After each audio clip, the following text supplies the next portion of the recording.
धरती कैसे हो गई? अगर ये धरती हमारी थी तो एक बात बताइए, इस धरती पर आज भी हमारी जल जंगल जमीन छीनी क्यों जा रही है हमसे? अभी हमारे सम्मानित लोगों को एक पट्टा दिया गया। मैं बहुत धन्यवाद करता हूं आयोजन समिति का कि आपने हमें इस लायक बनाया कि आज हम अपने बुजुर्गों को, अपने बड़े लोगों को उनका हक देने का सम्मान हमें प्राप्त हुआ है।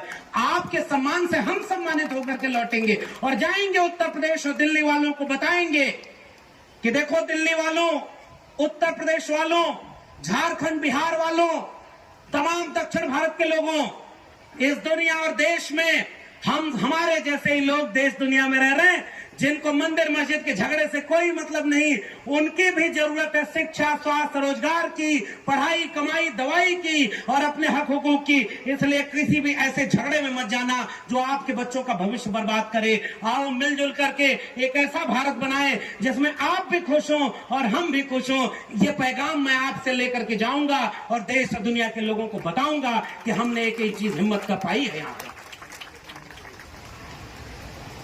आज अपनी बातचीत को शुरू करने हुए मैं छत्तीसगढ़ के धमतरी से याद करना चाहता हूं कि हमारे इसी देश में, इस देश के प्रधानमंत्री ये कहते हैं कि इस आजादी के 75 साल हो गए हैं, आजादी का अमृत महोत्सव मनाइए।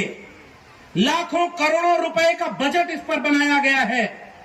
गांव गांव तक अधिकारी कर्मचारी जाते हैं और कहते हैं कि आप अमृत महोत्सव मनाइए कि आपका देश अब अमृत काल में जा रहा है। अमृत का मतलब समझते हैं? एक ऐसी चीज जो किसी ने न देखी है, न खाई है, न पी है, लेकिन दुनिया में चल रही है कि अमृत होता है और हम अमृत को जी रहे हैं। भाई अमृत खाया पिया क्या? अच्छा एक किस्सा बता रहा हूं। अभी हम नहीं चाहते कोई बात यहां से कोई गलत संदेश जाए, इसलिए इशारे में आपका किस्सा जो मुझे पता चला वही बता रहा हूं। हमारे कुछ युवा साथी आए और उन्होंने कहा कि भाई तरह तरह की कहानियां बना दी गई है कि जहां ये है वहां किसी ऋषि मुनि की कहानी बना दी। और कहानी क्या बनाई कि किसी का कमंडल गिर गया तो वहां से नदी बह गई। और अभी हेमंत जी कह रहे थे भाई उस कमंडल में कितना पानी था कि उससे पूरी एक नदी बह गई।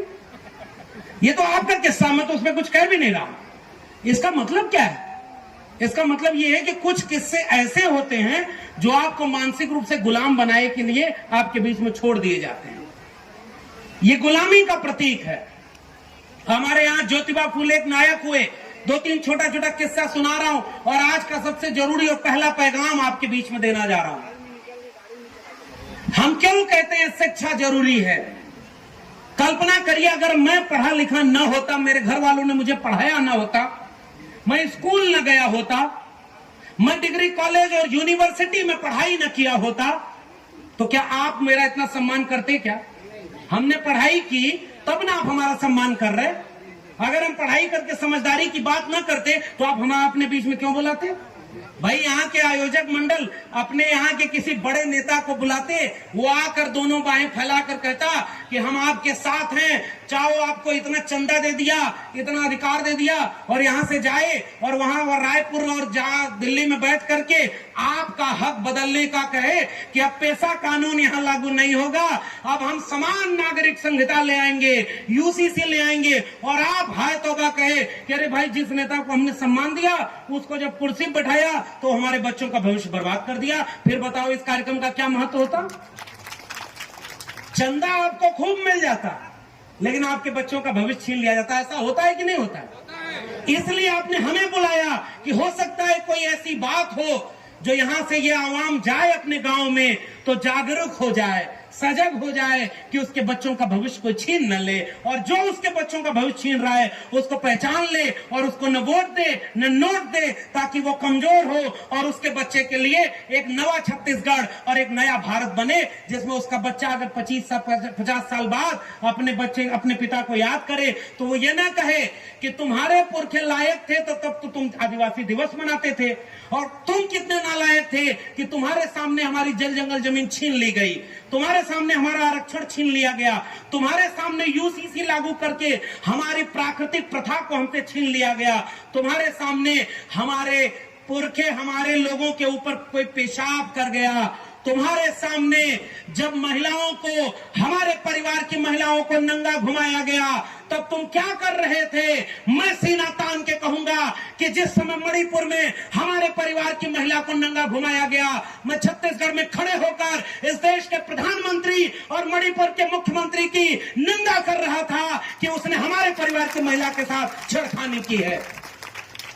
इसलिए मैं आपके बीच में आया हूं ताकि आने वाली पीढ़ियों से आंख मिला सकूं, क्योंकि 25-50 साल बाद हमारे बच्चे हमसे पूछेंगे कि जब मणिपुर की महिलाओं को नंगा घुमाया गया तो नंगा वो महिलाएं नहीं हुई, नंगा ये पूरा देश हो गया है जिसने चुपचाप उनको ऐसा देखा है। वो अपमान हमारा हुआ है। और उसके बाद चुना हुआ एक मुख्यमंत्री वहां बैठकर बोलता है, ऐसी घटनाएं तो रोज होती रहती हैं। मैं यहां से एक पैगाम दे रहा हूं और आपको ये कह रहा हूं, अगर हम और आप ताकतवर होते तो 24 घंटे के अंदर उस मुख्यमंत्री को अपना पद छोड़ना पड़ता जो इतना शर्मनाक बयान दे रहा है। मगर हम बट गए हैं, इसलिए आज हमारा मजाक उड़ाने वाले सत्ता में बैठे। बताओ मैं सही कह रहा हूं कि गलत कह रहा हूं? ये अपमान जो मणिपुर में हो रहा है वो हमारी माताओं बहनों के साथ हो रहा है कि नहीं? और वो चुपचाप हम होता हुआ देख रहे हैं। कोई मध्य प्रदेश में हमारे ही भाई के ऊपर पेशाब कर दे और वहां का मुख्यमंत्री उस पेशाब जिसके ऊपर हुई है उसका पैर धुल रहा है। अब मैं एक बात यहां से ये भी कह रहा हूं, हालांकि ये बात मुझे कहनी नहीं चाहिए और ऐसा करिएगा भी मत, मैं अपील भी कर रहा हूं, मगर फिर भी मैं एक कल्पना करने को कह रहा हूं। ऊंची जाति के जिसने पेशाब की, उन्हीं के ऊपर एक आदिवासी अगर पेशाब कर दे तो बताओ इस देश में अब तक क्या भूचाल नहीं आ गया होता? क्या हमारी इज्जत कोई इज्जत नहीं है? और पेशाब किया ऊंची जाति ने और मुख्यमंत्री जो ओबीसी है वो चला गया उनका पैर धोने। अरे उसी को बुलाते और उसी को उसका पैर धुलाते और घुटनों पर बैठकर माफी मंगाते कि हम क्या, हमारी आने वाली पीढ़ी भी किसी आदिवासी भाई के साथ ऐसा अपमान कभी नहीं करेगी। ऐसा हुआ क्या? वो पैर धो दिए और आप खुश हो गए? वो पैर धोते हैं इस देश के प्रधानमंत्री कि हम इस देश में मैला साफ करने वालों का भी पैर धोते हैं। इस देश में जिन्हें अछूत कहा जाता है उनका भी पैर धोते हैं। इस देश के प्रधानमंत्री कहते हैं कि मैं गरीब घर का बेटा हूं, चाय बेचकर प्रधानमंत्री बना हूं। उन्हें चाय बेचते देश में कोई नहीं देखा, मगर पूरा देश बेच रहे हैं, फिर भी उनके भक्त कहते हैं कहां कुछ बेच रहे हैं। आप समझ गए कि नहीं? किस स्टेशन पर चाय बेची, कौन सी चाय बेची, कितने दिन चाय बेची, इसका कोई लिखित इतिहास है क्या? और वही लोग हमसे कहते हैं कि अगर आदिवासियों को जमीन चाहिए तो उसका कागज चाहिए। छत्तीसगढ़ में अगर आपको आरक्षण लेना है, अभी हेमंत जी बता रहे थे और साहू जी बैठे हुए हैं, छत्तीसगढ़ बना 2001 में और शायद कागज मांगते 50 साल पुराना।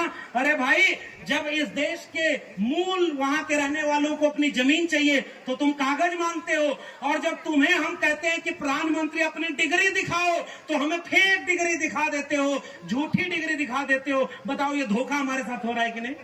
कि कोई गोली मार दे, हो सकता है कोई हमारी आवाज दबा दे, मगर एक बात याद रखना, ये जान जोखिम में डालकर केवल हम इसलिए बोल रहे हैं क्योंकि हमारे पुरखे जान जोखिम में डाले तो हम खड़े हो पाए। अगर हम नहीं खड़े होंगे तो आने वाली पीढ़ियां गुलाम पैदा होंगी। उस चिड़िया ने कहा कि मैं जानती हूं कि मेरी चोंच के एक बूंद पानी से जंगल की आग नहीं बुझेगी।